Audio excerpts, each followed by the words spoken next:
Et ben, ce que je vous propose, c'est que on démarre un petit temps d'inclusion. Ça le fera venir.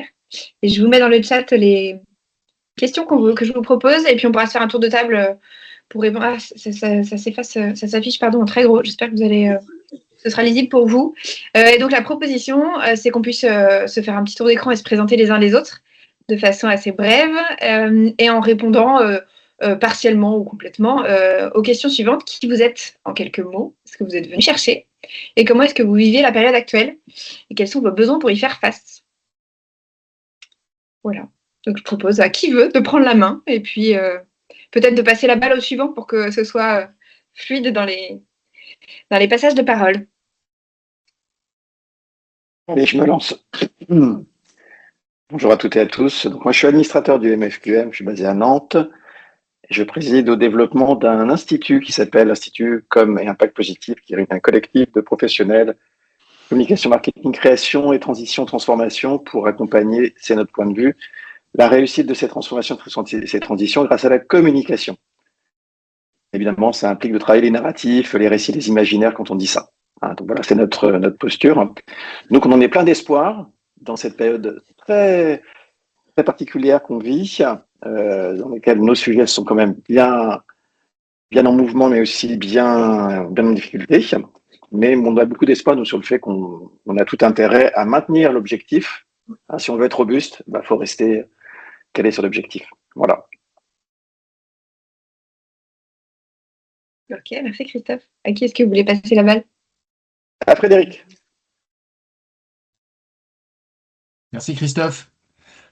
Donc Frédéric Guérino, je travaille à l'URSCOP, l'Union régionale des scopes et des cycles de l'Ouest. Donc c'est une association professionnelle dont les entreprises en sous-statut coopératif sont adhérentes. On couvre la Loire-Atlantique, pardon, les Pays de la Loire, la Bretagne et la Normandie. Moi, je m'occupe plus particulièrement de la culture coopérative, donc de la transformation culturelle dans les coopératives. Voilà, ce que je suis venu chercher, une compréhension peut-être un petit peu plus fine, effectivement, de ce qu'est la CEC. En plus, j'ai eu le plaisir, avec un certain nombre d'adhérents, de croiser la route de Martin Technologies. Donc, je suis ravi de vous revoir, messieurs. Ça fait toujours plaisir. Et comment vous vivez la période actuelle et vos besoins pour y faire face? L'absolue nécessité de se lancer sur ces sujets-là. Une difficulté de notre côté, c'est que c'est un vœu aujourd'hui qui est clairement exprimé, on va dire, sur le plan politique, mais qui peut-être manque un peu de profondeur sur le plan technique. Voilà, donc on cherche à renforcer on va dire, nos compétences en la matière. Donc c'est un peu le sujet. Et envoyer, alors c'est un peu tôt pour l'instant pour envoyer nos adhérents à la CEC, je pense, parce que on n'a pas forcément les bonnes réponses en interne pour faire face à ce genre de questionnement qui pourrait émerger après avoir vécu cette expérience. Voilà. Je passe la parole à Céline qui est à ma droite sur mon écran. Oui, merci Frédéric. Bonjour à toutes et bonjour à tous. Je m'appelle Céline, je suis basée à Nantes. Je suis copilote de la CEC Ouest. Très contente de vous rencontrer et de vous retrouver aussi, Charlotte, Stéphane et Laurent. Comment je vis la période actuelle compliquée? Mon besoin, c'est de continuer à m'engager. Voilà, à la CEC et ailleurs. Et je vais te passer la... Oh, on peut se tutoyer? Pardon, je m'apprête à te tutoyer, oui. Nelly, et à te passer la balle.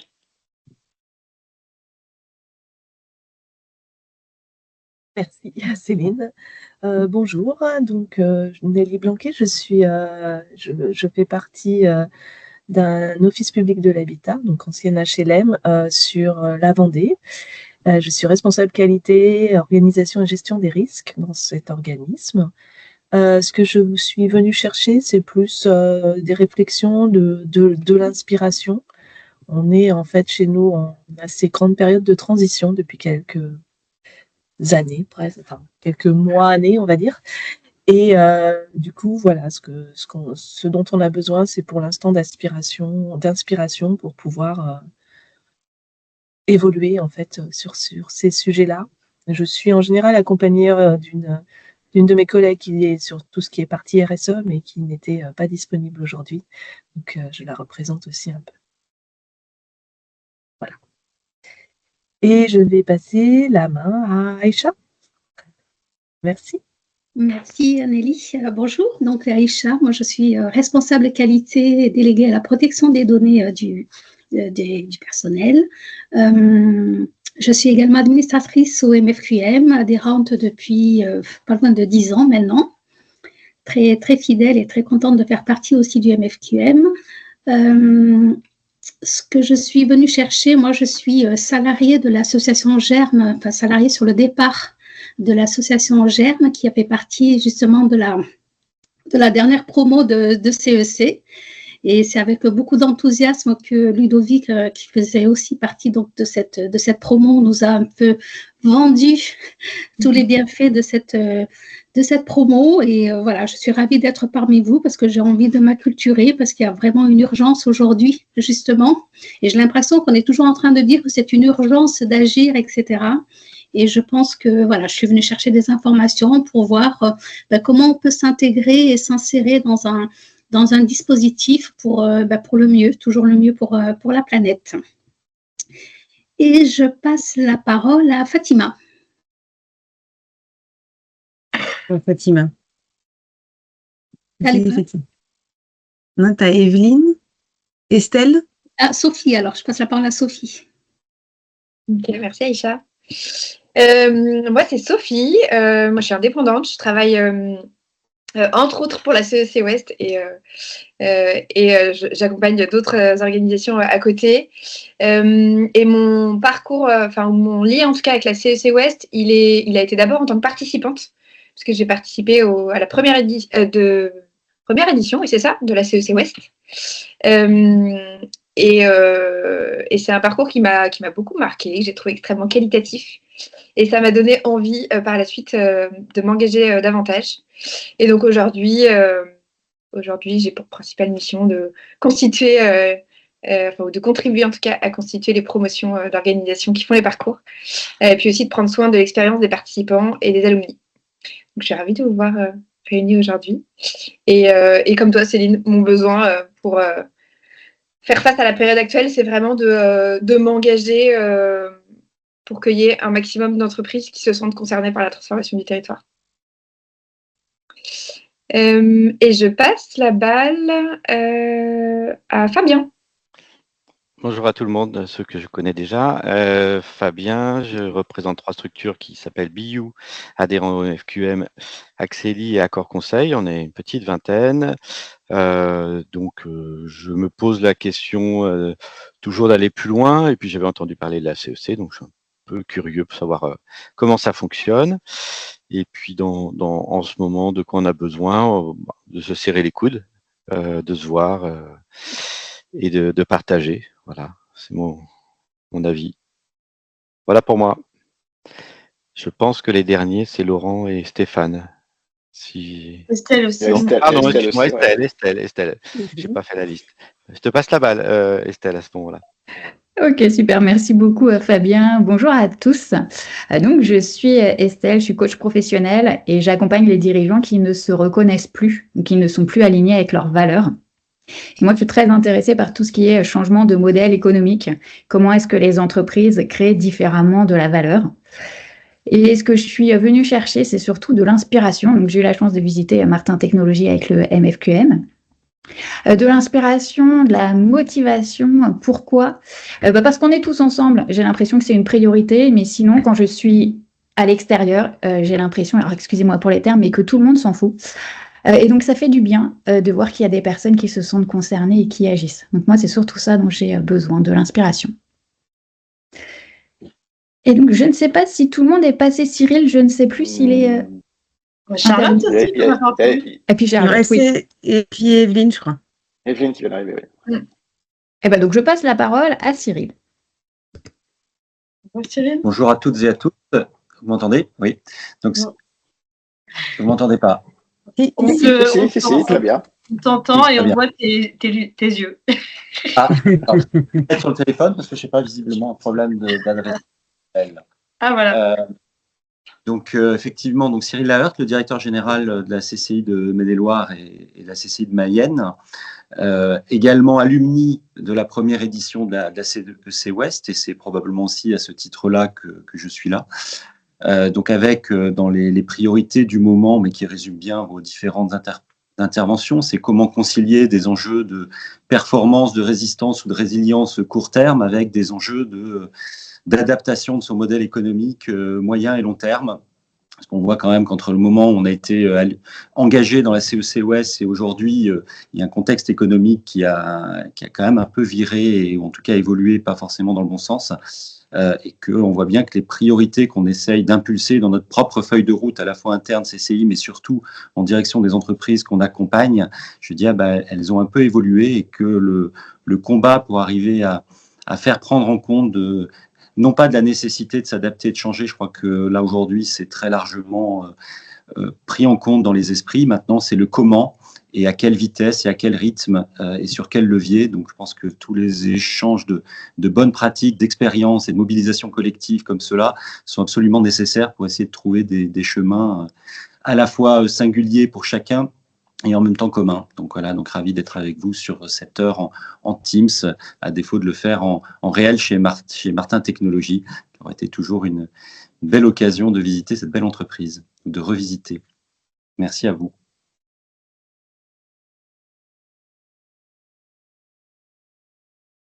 Evelyne, peut-être tu veux prendre la balle? Ok.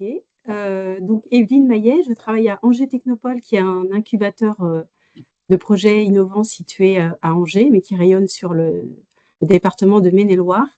Et depuis 2022, je pilote en partenariat avec la CCI de Maine-et-Loire un programme autour de l'économie, de la fonctionnalité et de la coopération, qui est un des piliers de l'économie circulaire. Et donc, j'entendais tout à l'heure Estelle parler de changement de modèle économique. Voilà, on est vraiment en plein dedans. Donc, c'est un programme qu'on propose aux entreprises depuis 2022, de les embarquer sur des transformations en profondeur d'eux-mêmes et de leur modèle économique. Et à ce titre-là, j'ai croisé pas mal de dirigeants qui ont fait la CEC.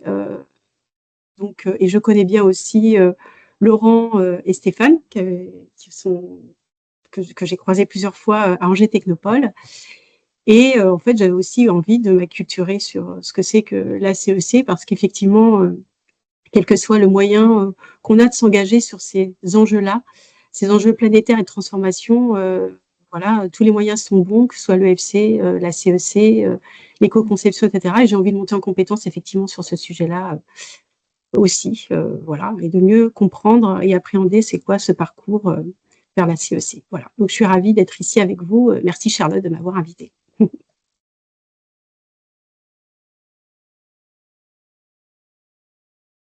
Et je passe la parole à donc Charlotte. Oui. Donc bonjour, Charlotte Maradour, déléguée régionale du MFQM. Je vous en dirai plus tout à l'heure. Merci beaucoup à vous d'être tous là et puis d'avoir rebondi au nouveau format. L'idée étant vraiment de profiter du témoignage, un petit peu comme tous en fait. Baignant un peu dans ces milieux-là, on est assez entre soi et on s'aperçoit quand même qu'il y a de plus en plus de monde qui bouge, donc c'est quand même hyper emballant. Et après, l'idée c'est aussi j'ai un peu l'impression que la mission en fait du MFQM, c'est aussi d'être un peu pas évangéliste, mais c'est un petit peu un grand terme, mais au moins influenceur. Et donc l'idée c'est vraiment de montrer les bonnes pratiques, l'inspiration et de montrer qu'il y en a qui bougent et qui bougent bien. Voilà, je pense que notre mission elle est vraiment là et c'est pour ça qu'en fait on aime faire le lien avec la CEC, tous les Angers Technopole, enfin tout ce qui est fait en fait dans les CCI et un peu partout, parce qu'il y a des bonnes idées partout et en fait souvent on a du mal à identifier où faut aller et si nous on peut au moins être un peu ce dispatcher, c'est top et c'est pour ça qu'on essaie de faire des partenariats comme ça et inspirants et valorisants, parce que je pense que c'est en montrant l'exemple et c'est un peu ce que disait Christophe au départ, c'est vraiment les nouveaux récits et il y en a qui écrivent déjà des récits, donc il faut qu'on puisse les raconter. Donc voilà, je finis par passer la parole à Laurent, Stéphane et puis Adèle qui est cachée. Et qu'on va vous montrer. Bonjour à tous. Donc moi, c'est Laurent, parce que j'ai pas fait gaffe, c'est marqué Laurent, mais on est plusieurs. Donc Laurent Bizien, directeur général chez Martin Technologies depuis 12 ans. Moi, j'aurai l'occasion de parler de Martin, mais du coup, sur ce que je suis venu chercher, enfin, en tout cas, pourquoi je participe, c'est clairement l'envie d'embarquer. Ça fait maintenant quelques mois qu'on a terminé la CEC thématique industrie. Voilà, je me rends compte que au-delà des grandes intentions et des trajectoires qu'on a posées, en tout cas, nous, on s'engage vraiment dans une trajectoire, mais voilà, il y a la prise de conscience que tout seul, on n'y arrivera pas. Que ça ne suffit pas, en fait, d'avoir des envies et des trajectoires, et si on n'embarque pas tout un écosystème, toute une dynamique, en termes d'impact, ce sera en tout cas très limité. Et puis, voilà, faisant partie de plusieurs réseaux, je me rends compte d'une sorte de distance qui se crée entre ceux qui vivent la CEC et les autres. J'ai l'impression qu'on prend des trajectoires quand même très différentes. Et du coup, cette envie d'embarquer le plus largement possible pour avoir un langage commun. Et puis, la façon dont je vis la période, comme ça a été partagé, hein, c'est plutôt compliqué globalement au niveau business un peu partout. Et d'où l'urgence de ne pas changer de cap, en fait. Parce que de toute façon, j'ai pas l'impression que la situation va s'améliorer à très court terme. Donc c'est comment on fait du et, comment on change pas de cap, et en même temps on essaie de concilier les enjeux un peu plus court-termistes nécessaires à la vie des entreprises. Je vais passer la parole à Stéphane. Bonjour à tous, donc Stéphane Cazoula, moi je suis co-animateur de l'évolution culturelle et organisationnelle chez Martin depuis 11 ans maintenant. Ma présence, c'est également une présence de partager notre expérience et l'envie en fait de remplir les recrutements de la CEC Ouest, parce que je suis profondément convaincu de la puissance de dispositif et de l'approche. Voilà, moi on aura l'occasion de le partager, mais moi ça m'a fait personnellement beaucoup de choses. Donc envie que ça recrute plein de balles pour la prochaine promo. Et puis comment je vis la période, on entend beaucoup de choses. Moi j'ai envie, et je pense que la CEC m'a beaucoup aidé là-dessus, j'ai envie de garder de l'optimisme, j'ai envie de garder du positivisme, j'ai envie de traverser ces périodes compliquées et qui vont durer, hein, j'en suis convaincu, avec de l'énergie, avec l'envie de faire notre part, voilà, sur quoi on a la main, sur quoi on n'a pas la main, mais en tout cas ce sur quoi on a la main, c'est d'y aller. Et puis quelque part, là où je me sens un peu plus en difficulté, ça va être sur comment dégager les moyens de notre transition, puisque on l'a dit, le contexte économique, le contexte business est un petit peu au ralenti.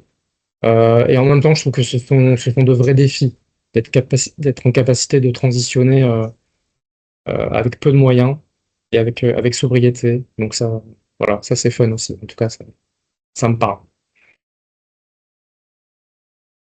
Et on vous présente notre collègue. Enfin, elle va se présenter toute seule d'ailleurs. Bonjour, donc moi c'est Adèle Dorigny, je suis au marketing et à la communication chez Martin Technologies depuis 1 an et demi et je viens un petit peu en cacher sur cette initiative, puisque le but pour moi c'est je suis venue chercher l'inspiration, vos témoignages, vos retours, pour ensuite pouvoir communiquer sur cette belle initiative et ce partage d'expérience. Donc voilà, je suis un petit peu là dans l'ombre pour cette petite heure. Comment je vis la période actuelle, je pense que c'est un petit peu à l'image de Laurent et Stéphane, hein, on est dans un contexte très compliqué, mais pour y faire face, je pense que moi j'ai besoin d'espoir, et donc c'est aussi l'occasion d'avoir un rappel qui est important, que c'est pas aujourd'hui que ça s'arrête, mais il y a plein de choses à faire. Donc voilà. J'aurais une petite question, une petite interrogation pour vous, au vu de moi, mon rôle dans cette visioconférence, c'est de savoir si tout le monde était OK avec le fait d'être mentionné derrière sur une éventuelle communication LinkedIn, et donc voilà, s'il y a des oppositions à ce niveau-là.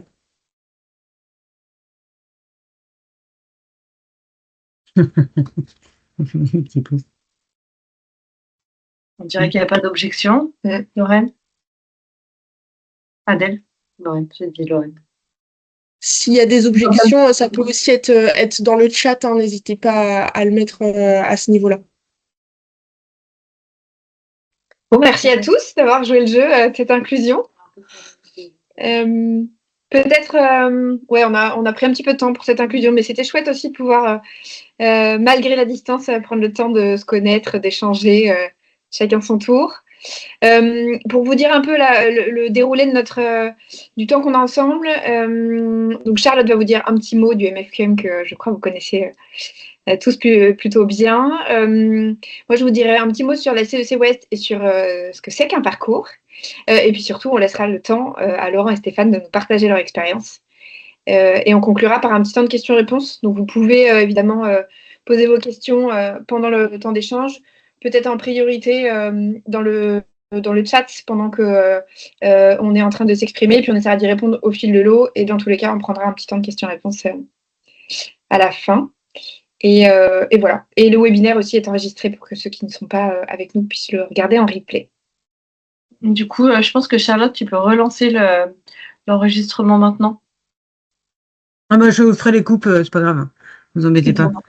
Enfin, c'est pas moi qui le ferai, mais a priori, ça se fait bien. Même moi, j'ai réussi. Rapidement, le MFQM, donc c'est le Mouvement français de la qualité et du management, avec, comme je le disais un petit peu dans ma présentation, c'est vraiment partager, innover, faire le pas de côté, faire progresser, et justement en échangeant et en mettant les gens juste en relation, parce que c'est vrai que souvent ce qui nous manque en fait dans l'époque actuelle, je pense que c'est juste d'échanger et de se comprendre les uns les autres et de faire collectif. Je pense que vraiment notre avenir, il est dans le collectif, et le MFQM, je pense, porte ses vraies valeurs en se disant que si on fait ensemble, on fera mieux. Donc, c'est un réseau d'entreprises et d'organisations. Donc, une entreprise qui adhère chez nous, c'est tous les salariés qui peuvent venir s'inspirer. C'est aussi une force que souvent on va s'orienter plus facilement, et ce qui est bien et normal, c'est d'embarquer ceux qui sont déjà un petit peu convaincus. Et après, il y en a qui ils savent pas trop, donc en fait les embarquer, ça peut être aussi une bonne solution avec le MFQM, en disant viens, je t'emmène, on va voir un truc, et puis petit à petit que ça devienne un peu quelque chose de naturel. Donc c'est questionner ses pratiques, alimenter notre veille, que ce soit managériale ou en qualité, faire justement ce pas de côté en prenant un peu de distance et de hauteur et en allant voir ce qui se fait ailleurs, enrichir ses compétences, partager son expertise. Donc en fait on est un petit peu là aussi autour de ça. Échanger sur ses expériences, parce qu'en fait, il y en a certains qui se disent, voilà, j'ai essayé ça n'a pas fonctionné, ou j'ai essayé ça va fonctionner. On fait gagner aussi du temps au collectif. Donc, c'est assez chouette.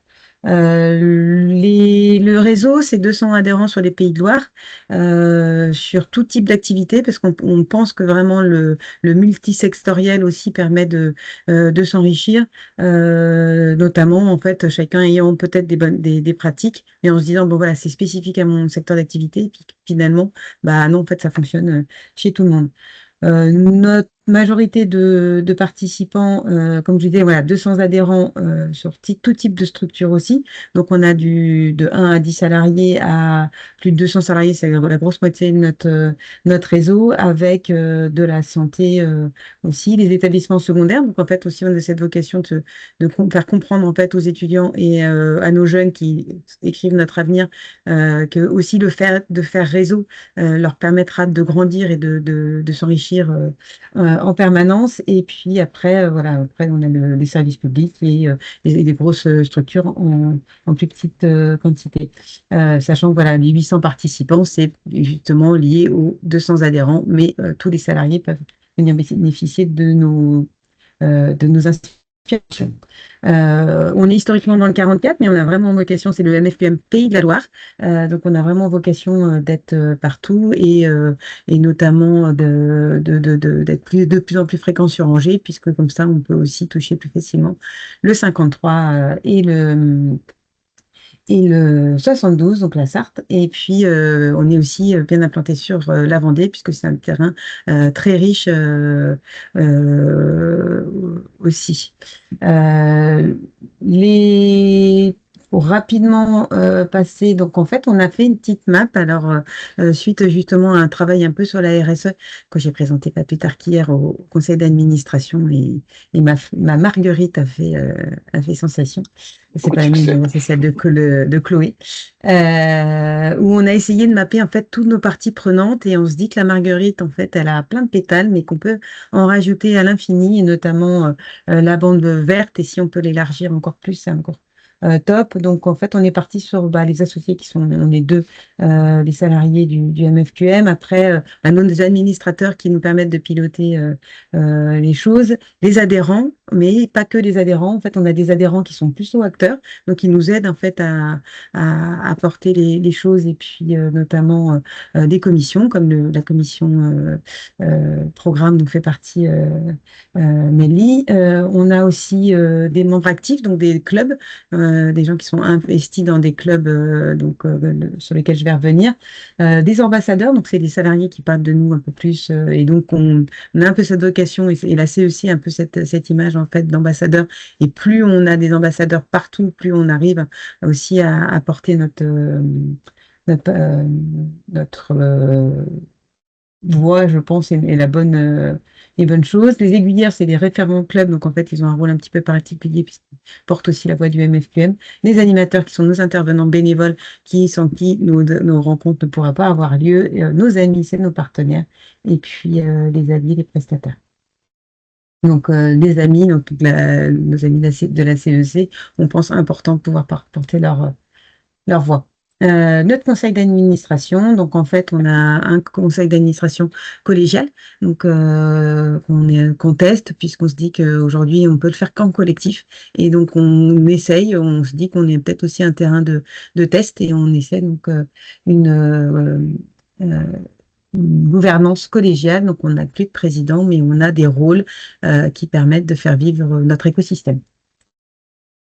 J'en profite pour présenter Chloé qui est aussi notre chargée d'événementiel et de communication qui viendra peut-être tout à l'heure.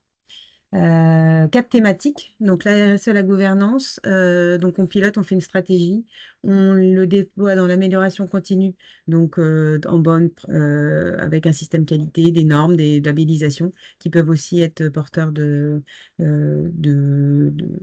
d'identification plus facile. Sans les équipes, rien ne se fait. Donc, en fait, on est vraiment dans l'accompagnement des équipes et le management des équipes avec des outils. Ça peut être des méthodes, des postures, des travaux collectifs. Et puis, comme les équipes sont constituées d'hommes, on travaille sur les richesses humaines et là, on est plutôt sur les sujets de connaissances personnelles et puis de connaissance de soi, comme on peut le faire avec Estelle. Donc 4 formes de rencontres, des matinales, des visites d'entreprise, des focus day, des webinaires et des événements conviviaux. Le but étant de glaner tout le monde là où ils sont et en fait d'aller les chercher. On est un bus et en fait les gens sont peut-être à certains arrêts et donc en fait on les prend là où on peut les attaquer. L'idée étant d'élargir et de pouvoir un peu tout ça. Petit focus sur les clubs puisque c'est vraiment notre cœur de cible. Donc en fait les rencontres, les gens peuvent s'inscrire assez spontanément. Les échanges entre pairs aussi sont vraiment le cœur même et l'essence même du MFQM. Donc en fait nos clubs sont aussi et surtout en fait des temps d'échange avec les audits croisés. Donc on est plutôt sur des animateurs QHSE qui vont échanger sur leur bord pratique, aller s'enrichir, faire de la veille ensemble. On a une commission ISO 9001 pour les nuls, dont fait partie Aïcha, et puis voilà, pour essayer d'être en veille et de pouvoir aussi s'améliorer, puisque souvent c'est des personnes qui sont uniques dans les entreprises. Le club RSE, qui est en fait un fonctionnement d'ateliers de co-développement, donc ça c'est aussi très puissant, l'atelier de co-développement avec 3 ou 4 fois par an des rencontres sur des thématiques un peu spécifiques, notamment qui tournent autour de la RSE. Donc ça c'est plutôt ce club-là aussi qui pourrait être aussi un bon tremplin ou justement accompagner les entreprises qui ont fait la CEC pour pouvoir le déployer dans les organisations.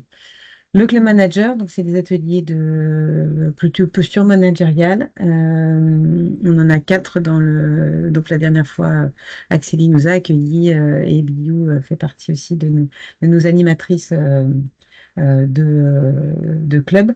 Et ensuite, le coach interne, donc c'est du coaching interne, donc c'est des coachs, c'est des personnes qui sont formées au coaching en interne et qui vont croiser aussi leur coaching. L'année prochaine, le MFQM a 25 ans, donc en fait, on a aussi vocation de montrer un peu notre façon de faire et de se dire que le collectif a aussi son anniversaire et que l'année prochaine, on aimerait bien vous inviter le 25 juin 2026 pour fêter donc, les 25 ans du MFQM. Donc, si vous pouvez le noter dès aujourd'hui dans vos agendas, ça sera avec grand plaisir.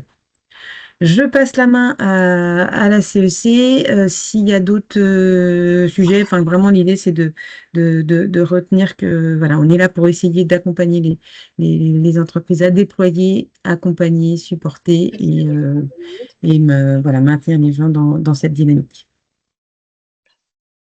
Vous avez mis d'ailleurs une petite matinale en exemple qui fait le lien avec ce qu'on évoque aujourd'hui, juste pour info. Ah, bah, très bien. Tout à fait. Merci Charlotte. Je reprends la main du coup sur le partage d'écran. Donc je vais essayer de faire relativement rapide pour laisser du temps à Laurent et Stéphane pour leur témoignage, parce que je pense que c'est aussi toute la richesse de ce temps.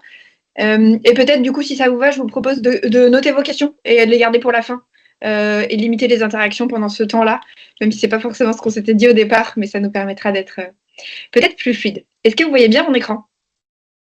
Parfait. Oui. Super. Donc la CEC, c'est une association d'intérêt général qui existe depuis 2020 et qui est un peu partout sur le territoire, même si aujourd'hui avec Céline, on représente la CEC Ouest, donc les territoires Bretagne et Pays de Loire. Et la mission de l'association, c'est de rendre irrésistible la bascule de l'économie extractive vers l'économie régénérative, et ce avant 2030, donc il ne nous reste plus beaucoup de temps. Et la façon de le faire, c'est en accompagnant les dirigeants en collectif via des parcours qui sont transformants et qui permettent vraiment d'aller retravailler leur modèle d'affaires, on en parlait tout à l'heure, et les rendre compatibles avec les limites planétaires. Le constat de départ, enfin en tout cas ce qui a motivé la CEC, entre autres, c'est notamment le système Terre qui s'emballe, donc les fameuses limites planétaires que vous connaissez peut-être déjà, que vous voyez à l'écran. On voit bien la vitesse à laquelle ces limites planétaires continuent à être dépassées. On voit bien aussi avec ce schéma-là que le climat n'est qu'une seule des 9 limites planétaires. Le climat, c'est en général celle sur laquelle les entreprises aujourd'hui sont le plus concentrées et qu'elles ont bien en tête. La décarbonation, on en entend parler quand même pas mal maintenant depuis quelques années. En revanche, les autres limites planétaires, elles sont souvent un petit peu plus absentes de la stratégie des organisations, notamment la biodiversité par exemple, alors même que toutes les entreprises aujourd'hui ou quasiment toutes, sont en prise avec l'ensemble des limites planétaires. Et le deuxième constat aussi, c'est un contexte qui est instable et des dirigeants qui cherchent à pérenniser leur activité et à stabiliser leurs organisations, malgré ce contexte qui est particulièrement marqué depuis, en tout cas en ce moment, et qui, je pense, et ça a été très bien dit tout à l'heure dans l'inclusion, fait partie vraiment des priorités, des préoccupations des dirigeants aujourd'hui. Donc c'est vraiment comment est-ce qu'on passe d'une logique de performance à une logique plutôt de robustesse, tout en pilotant les risques. Donc ça, c'est un peu le constat de départ, hein, à la fois les limites planétaires et puis ce que vivent les dirigeants. Et puis au cœur de ça, il y a le régénératif. Hein. J'ai parlé de passer d'une économie extractive à une économie régénérative.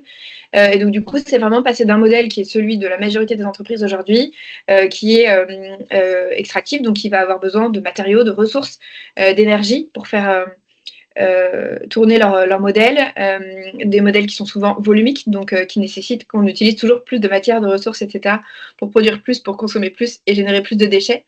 Et donc l'idée, c'est plutôt d'aller passer vers un modèle régénératif, où on va chercher à restaurer les conditions du vivant, chercher vraiment à travailler en coopération et tenir compte des limites planétaires dans son activité. Donc, je n'aurai pas le temps de rentrer beaucoup dans le détail de ce que c'est le régénératif. C'est aussi tout l'objet du parcours CEC, donc c'est quelque chose sur lequel on passe du temps. Mais pour vous donner un ou deux exemples, Une illustration, ça peut être les modèles agricoles. Donc, on voit, vous voyez à gauche, un modèle agricole plutôt classique, d'agriculture intensive. Un modèle agricole régénératif, ce serait plutôt un modèle en agroécologie. On voit bien, il y a de la polyculture, il y a du vivant un peu partout autour, des arbres, des bocages. On voit aussi de l'élevage. Enfin, voilà, donc on voit bien que c'est assez facile à l'échelle de l'agriculture d'imaginer ce que peut être un modèle régénératif. Un autre exemple qui est l'exemple de Charrier, qui est une entreprise qui a fait la CEC Ouest, qui est une entreprise de TP. Donc son métier, c'est plutôt de construire des routes, des ponts, enfin voilà, des grosses infrastructures, et qui a décidé dans sa feuille de route CEC d'avoir une partie de son activité dédiée au génie écologique. Et on voit à droite, du coup, l'image d'une rivière qui a été reméandrée, donc remise dans son lit. Et donc là, on est vraiment sur une logique de restauration des conditions du vivant. Voilà, ça c'était pour vous donner un peu le contexte de ce que ça peut être le régénératif. Et donc du coup, un parcours CEC, très concrètement, c'est un parcours qui a lieu en 3 temps. Donc le premier temps, il va être sur comment est-ce qu'on visualise un nouveau cap. Donc c'est à la fois comprendre le constat et puis imaginer quels seraient d'autres modèles désirables, avec un fort volet d'inspiration. Le deuxième temps, c'est comment est-ce que je vais redessiner ma stratégie. Donc c'est vraiment à la fois comment est-ce que je vais identifier les activités que je veux rediriger, comment est-ce que je vais travailler en coopération aussi avec l'ensemble de ma chaîne de valeur. Et puis le troisième volet, c'est un engagement qui est collectif, puisque un parcours, c'est un parcours qui est avec une 60aine d'organisations. Enfin, en tout cas, à l'Ouest, on est sur ce volume d'organisation-là, et des entreprises qui vont vraiment être issues de tous les secteurs d'activité, qui vont représenter la diversité aussi géographique du territoire, toute taille d'organisation. Voilà. Et donc, c'est la richesse et la diversité de ce collectif qui va permettre de se challenger entre pairs, qui va permettre d'avoir des croisements de regards qui seront extrêmement riches, et puis qui vont permettre aussi d'écrire des feuilles de route, puisque c'est le livrable principal du parcours, d'écrire des feuilles de route qui soient à la fois ambitieuses et puis tournées vers l'action. Et donc, du coup, si on rentre un peu dans le détail de la méthodologie, donc un parcours CEC, c'est un parcours qui a lieu sur 10 mois. Donc, c'est 6 sessions qui durent en moyenne 2 jours à chaque fois. Donc, au global, c'est 10 jours, en présentiel. Donc, chaque session a lieu sur le territoire, dans des villes un peu différentes, et réunit l'ensemble de la promotion. Et puis, au sein de chaque session, il va y avoir une alternance de temps en plein air pour entendre des experts ou des témoignages de dirigeants, et puis des temps aussi en sous-groupe qui vont plutôt être dédiés à du partage entre pairs et à l'écriture de sa feuille de route. Donc, ce parcours, on a fait le choix du temps long, et c'est grâce aussi à ce temps que vous allez pouvoir, enfin en tout cas que les dirigeants qui sont présents dans le parcours vont pouvoir écrire des feuilles de route qui sont ambitieuses, partager aussi avec leurs collaborateurs, les membres de leur COMEX, de leur CODIR, partager à la fois leur vécu et puis entre chaque session vraiment ce qu'ils ont appris, retenu et les jalons qui commencent à poser dans la feuille de route. Le deuxième ingrédient de cette méthodologie, c'est la pédagogie, qu'on appelle celle du tête-cœur-corps. Ce que ça veut dire, c'est qu'on va s'adresser à la tête, comme on a l'habitude de le faire en entreprise. On va aussi s'adresser au cœur et notamment laisser de la place aux émotions, au ressenti, au lâcher-prise. Et c'est ça qui va générer des transformations personnelles. Et c'est ça aussi qui va aller permettre d'aller puiser vraiment la force de l'action. Donc c'est une pédagogie que certains d'entre vous peut-être connaissent, puisque c'est pas quelque chose qui est propre à la CEC. Et c'est pas forcément très facile à décrire. Et c'est en revanche quelque chose qui est très puissant, puisque c'est souvent le témoignage qu'on a des dirigeants à l'issue du parcours, enfin ou même pendant. Donc voilà, le troisième élément, c'est le collectif. J'en ai déjà un tout petit peu parlé. Donc on va s'adresser à un binôme pour chaque organisation. Et le binôme, l'idée c'est que ce soit le ou la dirigeante, donc souvent c'est le DG, et puis un membre de l'organisation qui sera choisi par le ou la dirigeante et qui souvent va être, selon la taille de l'organisation, soit un membre du COMEX ou du CODIR, soit un membre clé qui va pouvoir épauler le dirigeant dans l'écriture de la feuille de route et puis aussi dans la mise en œuvre et dans l'embarquement auprès des collaborateurs ensuite. Donc ça, c'est les deux petits points que vous voyez. Le petit cercle, c'est les sous-groupes qui vont être créés pendant le parcours. On appelle ça les camps de base. Et donc, c'est des sous-groupes qui vont être les mêmes tout au long du parcours et qui vont permettre de créer des liens assez forts et un petit groupe de travail qui va être vraiment moteur dans l'écriture de la feuille de route et plus généralement dans les liens qui vont se créer et les coopérations. Voilà. Et puis, il y a le grand tout. Donc, le grand tout, c'est à la fois la promotion. Donc, un parcours, c'est une 60aine d'organisations, donc c'est 120 dirigeantes et dirigeants. Et puis, c'est aussi l'ensemble des participants de la CEC Ouest. Donc, aujourd'hui, ça représente 300 dirigeantes et dirigeants, et puis tous les participants et alumni de la CEC sur tout le territoire. Donc voilà, et du côté des livrables, donc il y a la feuille de route qui est vraiment le livrable principal que les entreprises qui viennent dans un parcours s'engagent à publier. Puisque c'est ça aussi, être une association d'intérêt général. Donc, si vous allez sur le site de la CEC, vous verrez qu'il y a beaucoup de feuilles de route qui sont disponibles et qui peuvent inspirer le plus grand nombre.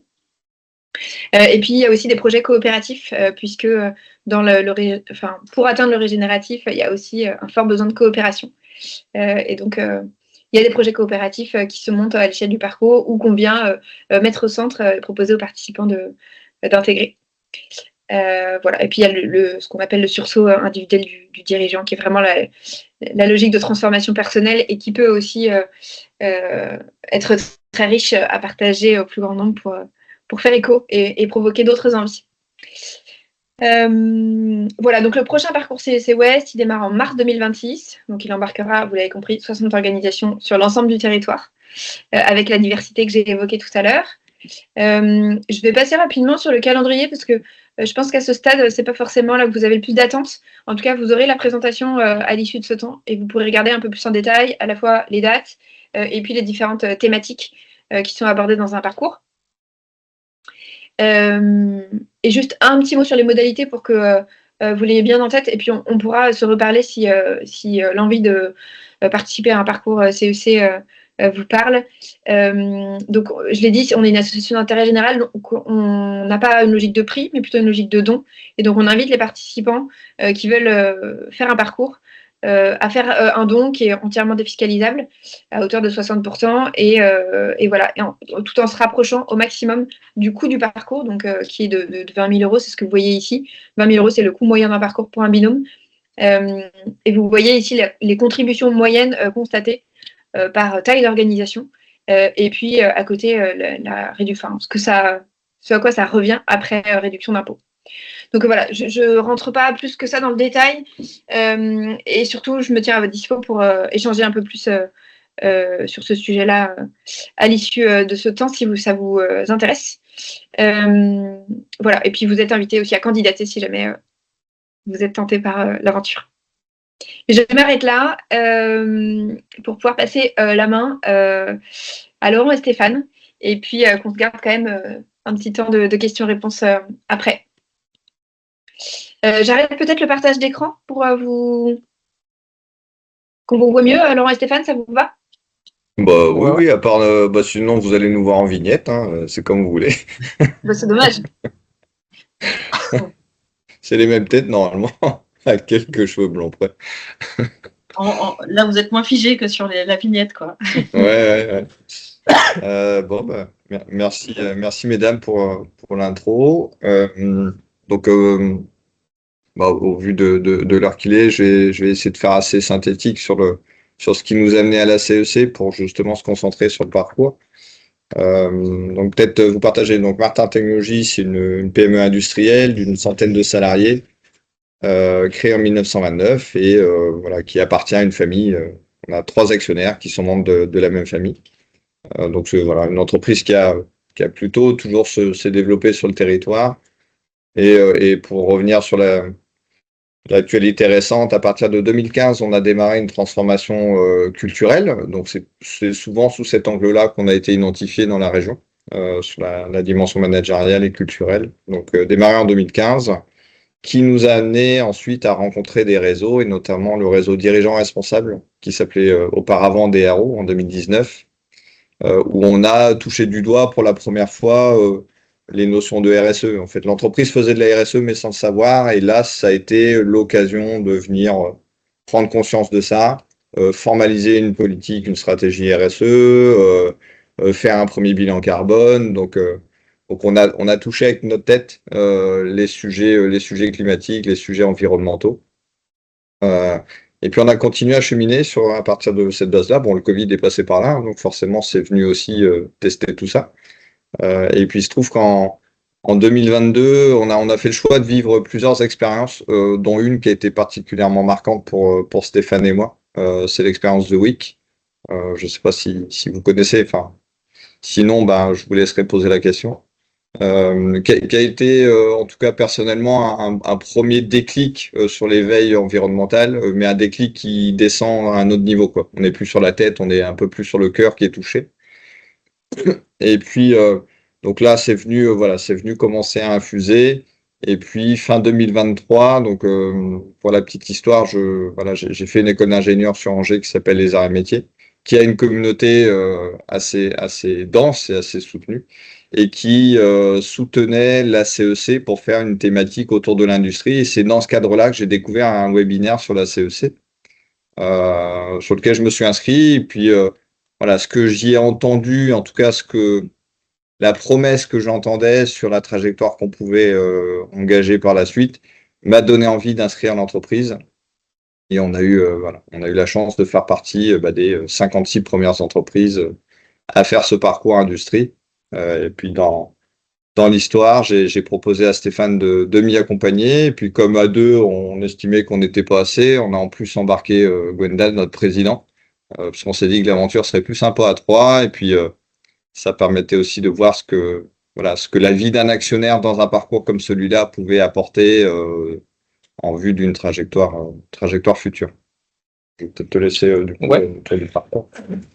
En fait, le fait d'avoir vécu tout ce parcours avec Gwendal, donc notre président actionnaire de la famille, on s'est rendu compte, en fait, notamment avec notre camp de base, que il n'y avait pas de sujet pour nous autour d'embarquer les actionnaires.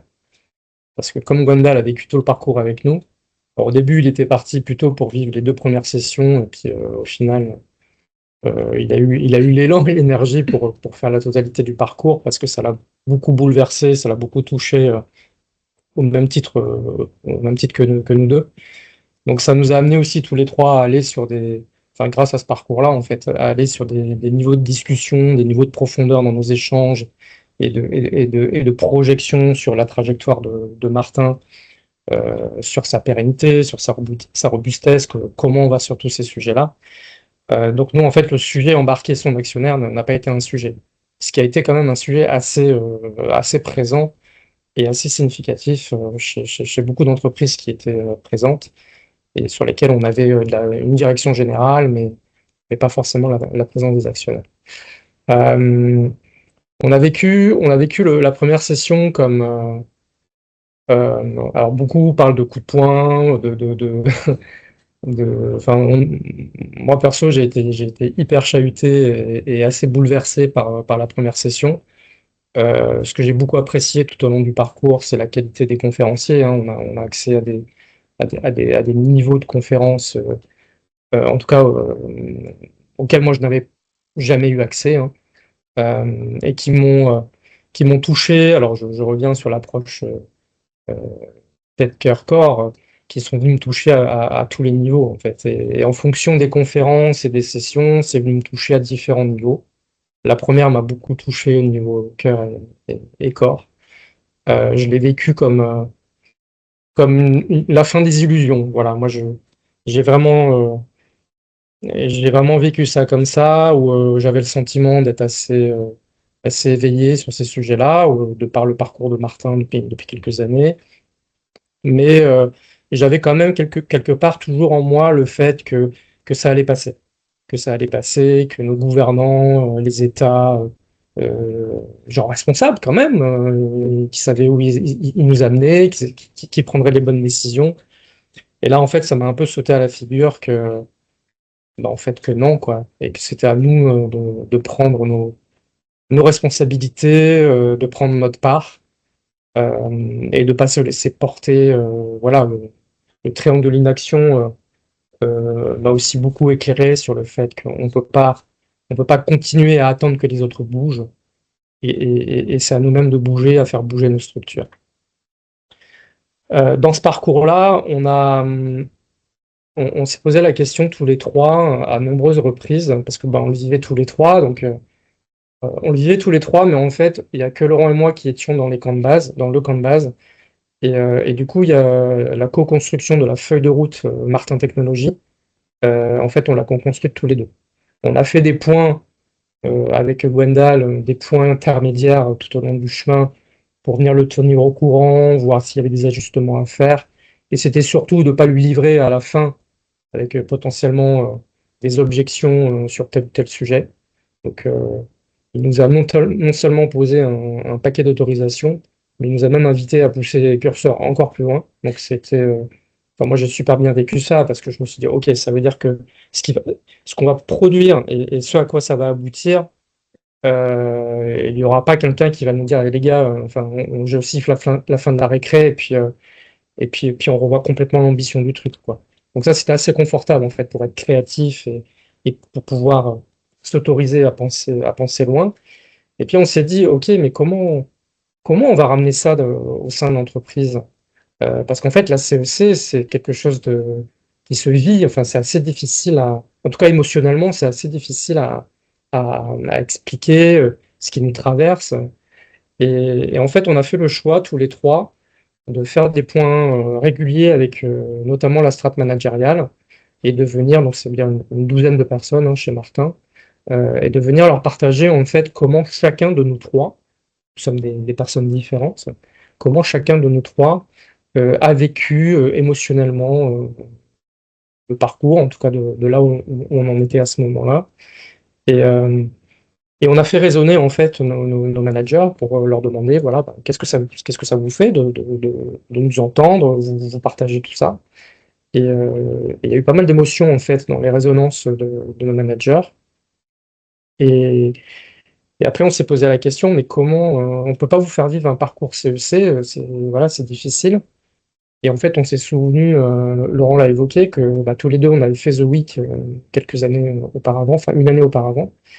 Et on s'est dit, on va leur proposer de vivre l'expérience The Week, qui quelque part est aussi dans l'approche en U, qui est l'approche CEC.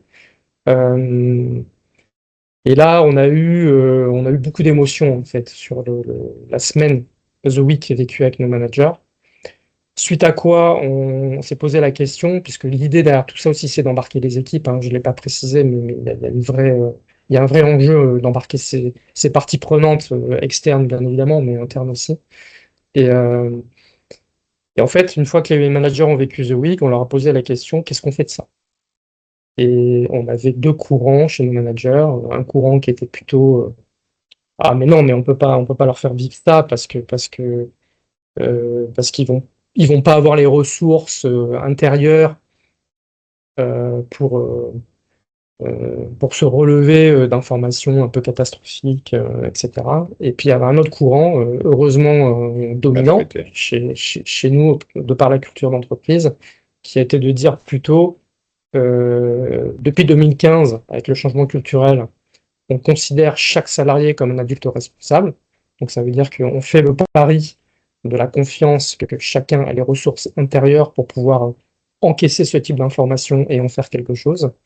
Et du coup, c'est ce qu'on a fait. Donc, on a proposé The Week à l'ensemble des salariés et on a 85% des salariés, donc 85 personnes, à qui on a fait vivre le parcours The Week. De ce parcours-là, il y avait quand même une intention, pour faire le lien avec la CEC. De ce parcours-là, on a souhaité extraire un collectif volontaire. Donc, on a une vingtaine de personnes extraits et volontaires de ce collectif de 85 pour rechallenger la vision Martin Technologies qu'on avait co-construit avec 80% des salariés en 2022. Et on avait co-construit cette vision à l'époque, c'est pas très longtemps, ça fait 3 ans, avec le niveau d'éveil et le niveau de conscience que l'on avait à l'époque. Et clairement, le parcours CEC et The Week, qu'on a fait vivre aux salariés, a poussé à élever le niveau de conscience de chacun et du collectif.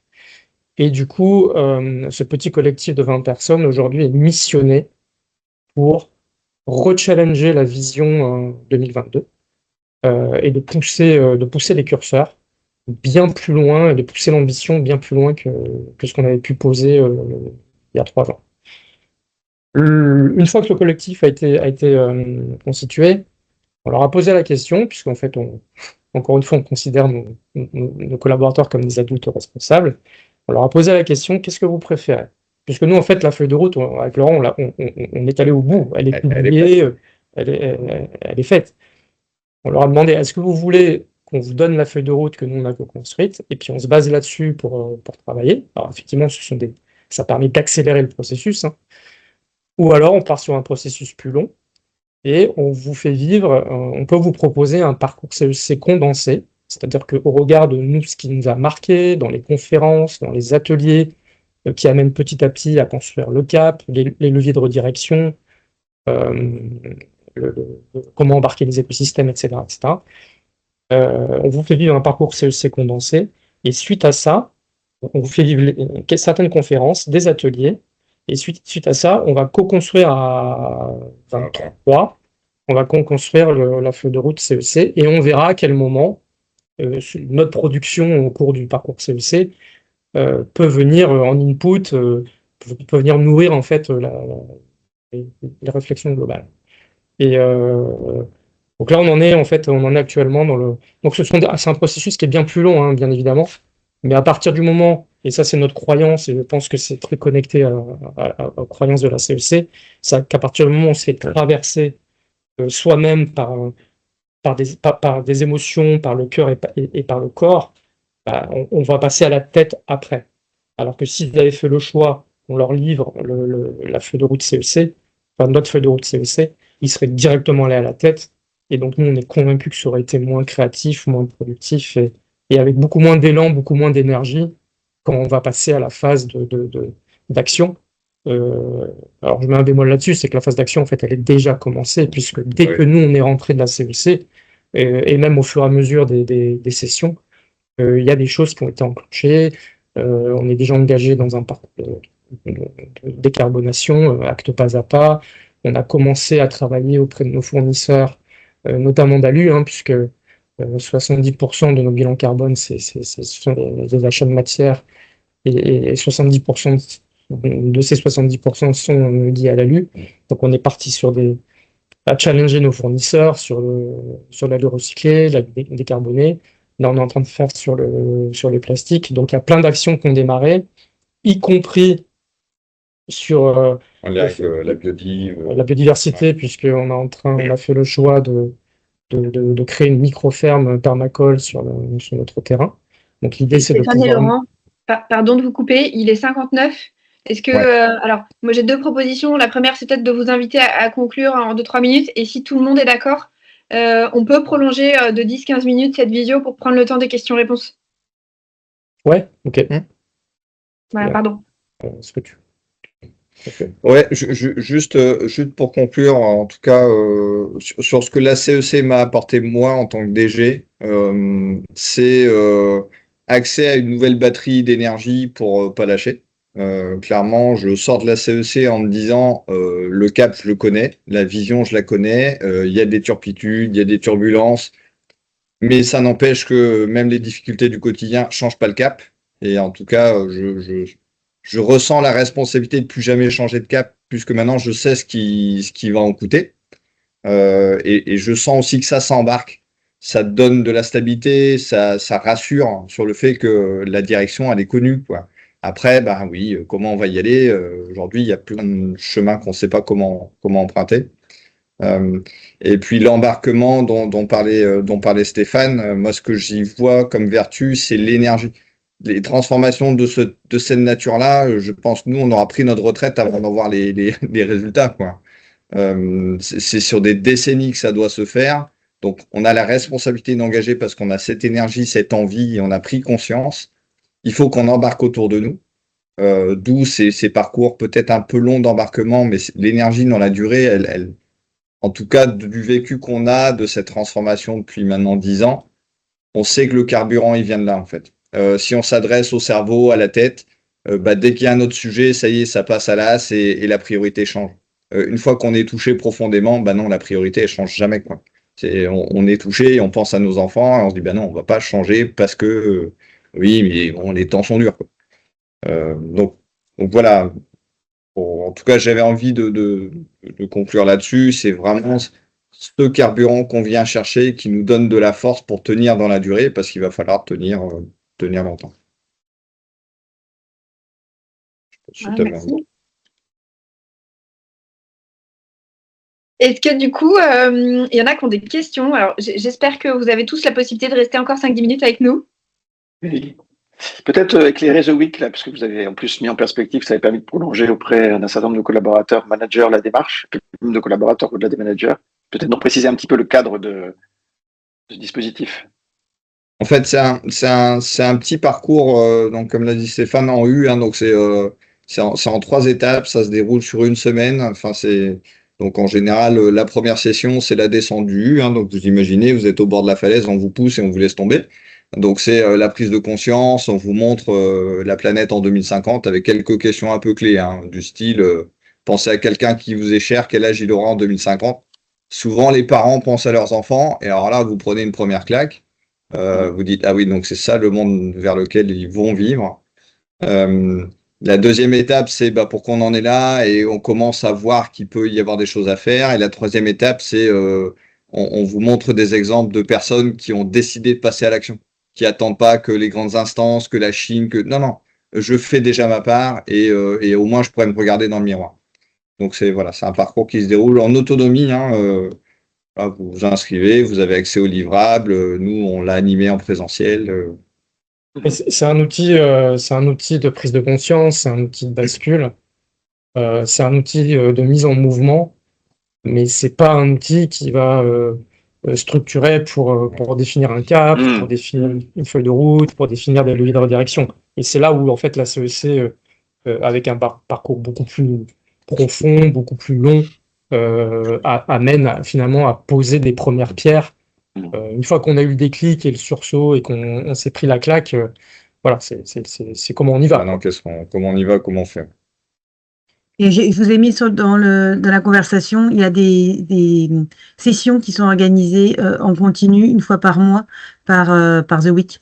Et en fait, ils ont une intervenante maintenant sur les Pays de Loire, Bretagne, Pays de Loire ou Ouest, je crois. Et en fait, il suffit de s'inscrire et c'est en collectif. C'est-à-dire que c'est pas un parcours qu'on fait tout seul. Par contre, c'est vraiment important puisque c'est une prise de conscience collective et on a besoin des autres en fait pour surtout les 2 premières sessions.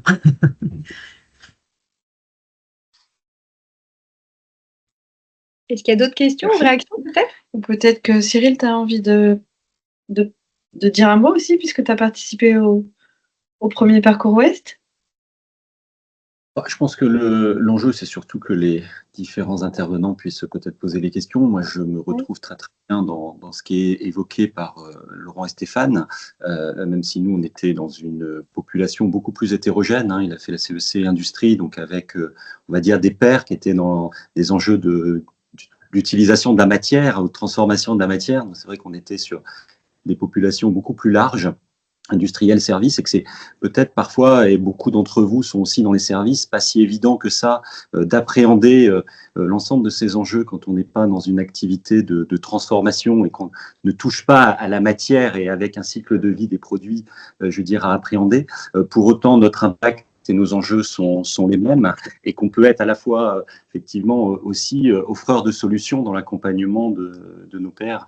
Voilà, donc c'est vrai que ça a été un parcours aussi très, très riche, très dense, avec un enjeu, et ça a été bien dit par Laurent et Stéphane, hein, qui est une fois que, on va dire, les dirigeants et l'équipe qu'on a mobilisée en premier cercle sur ces prises de conscience. Alors on est dans un environnement sur lequel, je veux dire, on n'est pas tombé de l'armoire hein, quand on a fait toute cette phase-là, puisqu'on l'accompagne déjà presque au quotidien avec nos parties prenantes depuis un moment.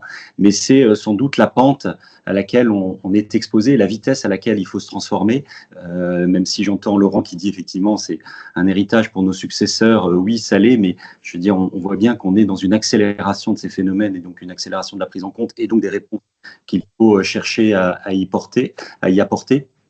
Excusez-moi, j'ai un appel en même temps. J'espère que ça ne m'a pas déconnecté. Non.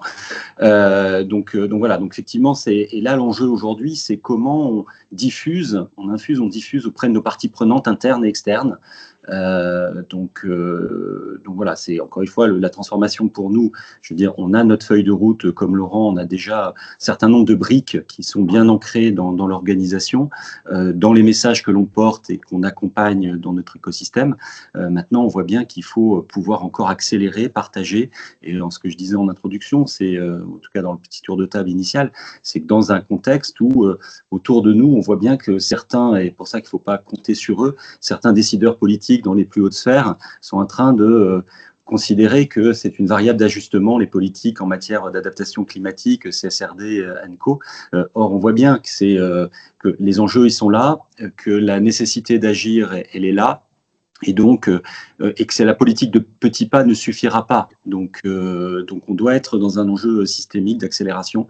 On prend notre part en tant qu'entreprise CCI, entreprise de service, mais on le fait aussi en tant qu'établissement public qui a la vocation de diffuser, d'accompagner autour de ces politiques-là. Et donc notre feuille de route, elle est vraiment très engagée sur ces sujets. Nous-mêmes et nos partenaires, Evelyne y a fait référence autour de la Technopole et des parcours qu'on peut co-construire et co-animer, co-promouvoir ensemble. La CEC fait partie des solutions, ou en tout cas des outils qu'on a bien identifiés dans le paysage et qu'on essaye de pousser pour des entreprises qui... Et moi, ça a été la surprise peut-être, je m'attendais sur un programme si engagé, exigeant, à avoir déjà... des dirigeants ou des équipes très conscientes, très matures autour de ces sujets-là. Et en fait, la surprise, ça a été de constater la très forte hétérogénéité des publics qui participaient. Donc, c'était plutôt intéressant, ça, de ce point de vue-là, parce qu'effectivement, on avait déjà des gens très engagés qui avaient une feuille de route qui n'était pas forcément vers une entreprise régénérative. Et je ne sais pas si elle existe, la notion d'entreprise générative. En tout cas, c'est une quête qu'il faut peut-être chercher à avoir. Par contre, beaucoup d'entreprises qui...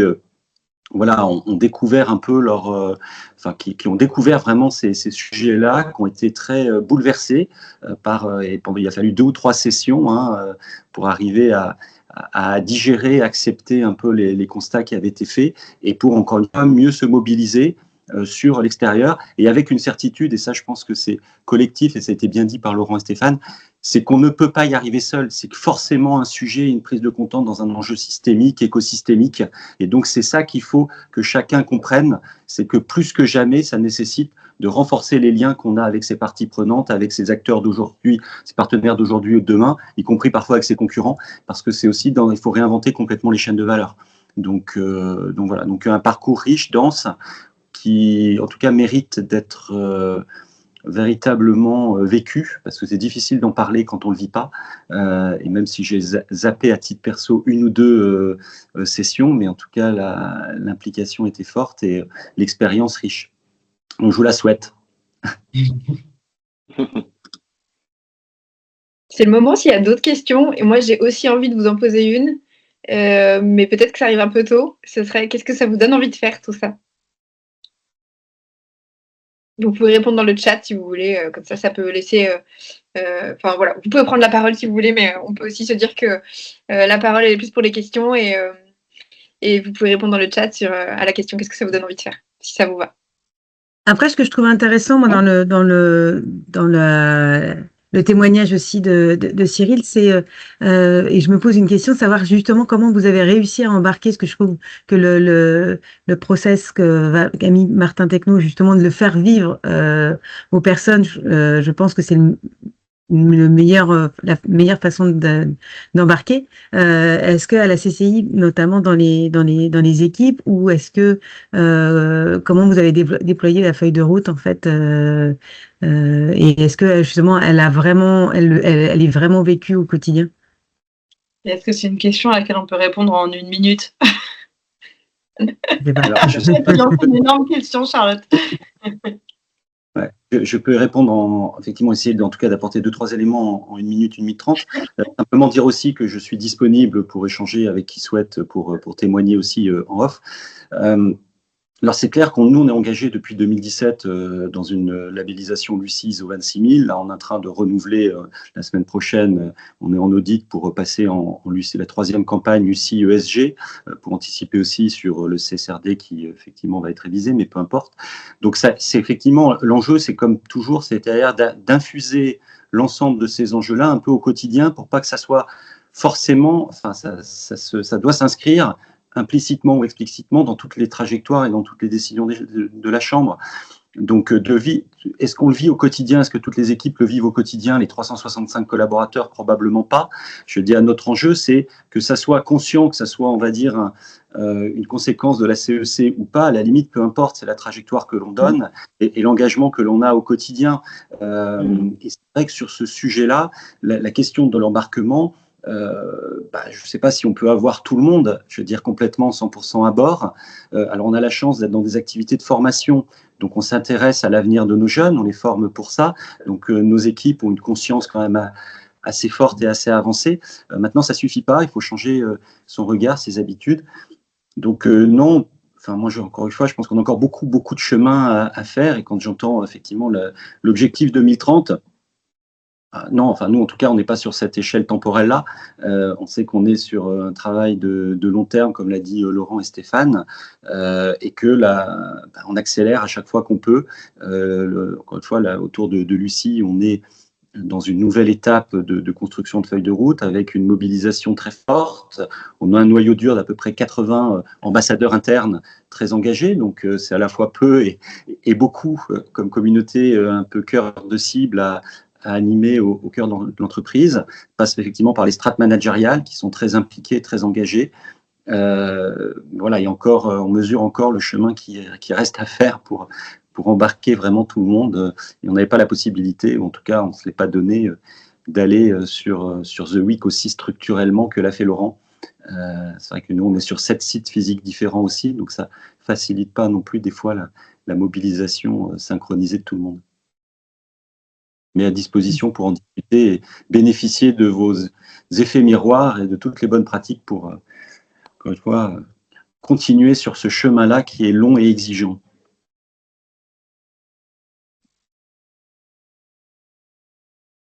Est-ce qu'il y a encore quelques questions?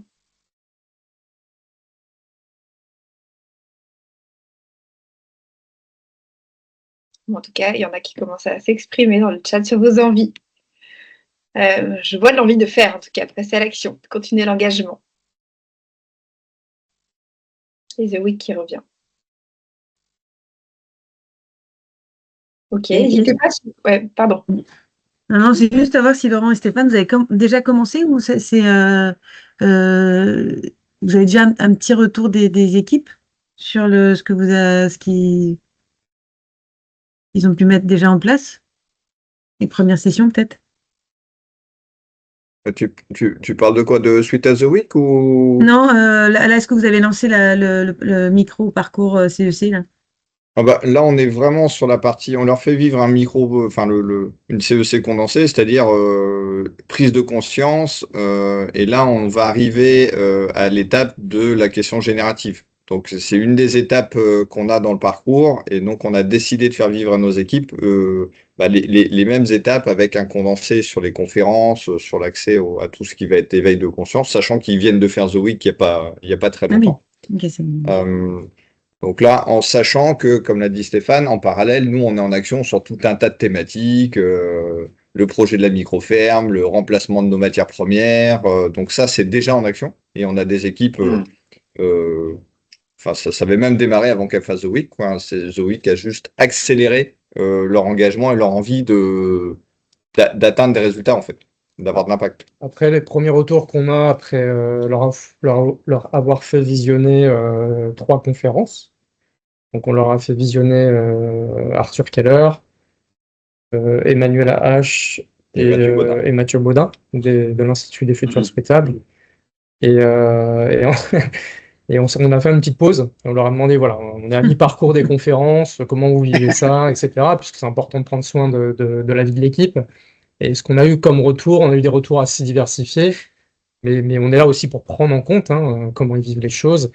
Et on a entendu de manière un peu significative que certains en ont un peu marre des conférences et qu'ils ont envie de rentrer dans l'action. Et en même temps, visionner une conférence devant une télé, c'est quand même pas la même que ce que nous on a vécu, c'est-à-dire de visionner en live, enfin de voir en live un conférencier. Émotionnellement, c'est pas pareil. Et ça, du coup, ça a été un retour qu'il faut qu'on prenne en compte. Pour faire venir les conférenciers. Ouais. Oui, bah, quand on aura assez d'argent pour le faire, on le fera. Ouais, c'est ça. C'est ça, ouais. Oui, mais du coup, c'est déjà moteur. C'est s'ils ont envie déjà de se projeter, de partir dans l'action, c'est chouette. C'est que mission accomplie, quoi. Carrément, mais on est aussi très conscient que ça fait partie du processus. Au départ, c'est extrêmement dérangeant et extrêmement chahutant. Enfin, moi, la première session, c'était du mercredi au vendredi. J'ai pas dormi de la nuit du vendredi au samedi et du samedi au dimanche. Hein. Tellement c'est venu me chahuter, alors que depuis des années, la RSE, tout ça, je connaissais. Hein. Donc, mais je pense que ça fait partie du processus. Dans la courbe du deuil, il faut en passer par là, en fait. Donc, pour nos équipes, c'est normal qu'au départ, ça gratte, ça dérange. Il y a le côté, ouais, on nous rabâche toujours la même chose. On a compris que, oui, mais plus on l'entend, plus ça nous traverse. Et au bout d'un moment, on n'a plus besoin d'y penser, en fait. C'est vraiment intégré. Donc, ça fait partie aussi de ce qu'on assume, de se dire, on verra au bout, avec ce qu'on va leur faire vivre. Qu'est-ce que ça va vraiment faire bouger? Et quel niveau d'engagement on obtiendra. Et en fonction de ce que ça donnera, peut-être qu'on l'élargira à plus de personnes après, on verra bien. En fait, on va avoir déjà aussi une première réponse demain, une première prise de température demain, puisque demain matin, dans la démarche acte pas à pas, on est plutôt sur la fin de parcours. Et donc là, on est sur la phase des ateliers pour essayer de venir identifier encore plus d'actions liées. Donc là, on est plutôt focus décarbonation, mais ça fait quand même partie de la globalité du sujet. Et en fait, c'est ce collectif de 20 personnes qui va participer demain matin à la matinée d'atelier sur la démarche acte pas à pas. Donc, ils sont nourris déjà d'un certain nombre de conférences, on l'a évoqué, ils sont nourris déjà de The Week. Donc, on va voir aussi un peu voilà, où est-ce qu'ils en sont en termes d'énergie et de créativité pour pousser les curseurs sur le sujet décarbonation. Et ce sera déjà un premier indicateur intéressant.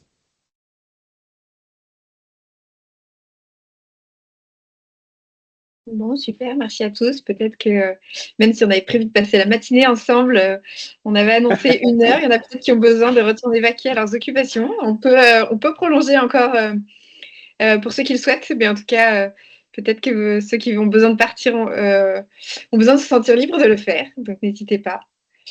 Merci pour vos petits messages dans le chat. Ouais, merci Evelyne. N'hésitez pas à promouvoir. Malgré la distance, c'était très intéressant. Hein. Faut le dire.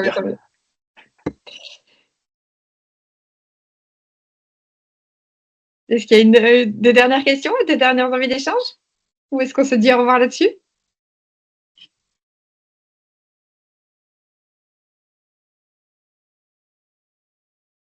Ça me paraît pas mal.